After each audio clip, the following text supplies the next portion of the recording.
ஆழ்வார் திருநகரி மூலவர் ஆதிநாத பெருமாள் நின்ற கோலத்தில் உள்ளார். தாயார் ஆதிநாத நாயகியாக இங்கு உள்ளார். இது 108 திவ்ய தேசங்கள் ஒன்றாக அழைக்கப்படுகிறது. அதாவது திருவாழி என்று 42வது திவ்ய தேசமாக அழைக்கப்படுகிறது. நவ திருப்பதிகளில் இது குரு ஸ்தலமாக அமையப்பட்டுள்ளது.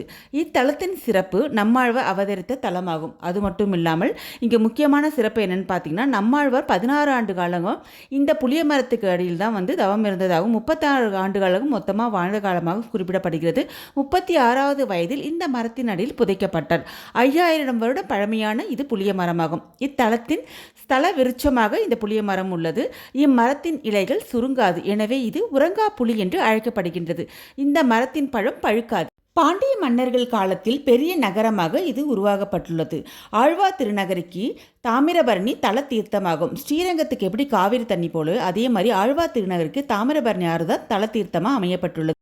நம்மாழ்வாருடைய திருநட்சத்திரமாகிய வைகாசி விசாகம் இங்கு சிறப்பாக நடக்கும். 10 நாள் சிறப்பாக நடக்கும். இதில் 5ஆம் திருநாள் 9 கருட சேவை ஒரே இடத்தில் நடக்கும் என்பது சிறப்பு மிக்கதாகும். இங்கு வருடத்தில் 4 முறை திருவிழா நடக்கும். இதில் பங்குனி சித்திரை பெருமாளுக்கும் மாசி வைகாசி நம்மாழ்வாருக்கும் திருவிழாவாக கொண்டாடப்படுகின்றது.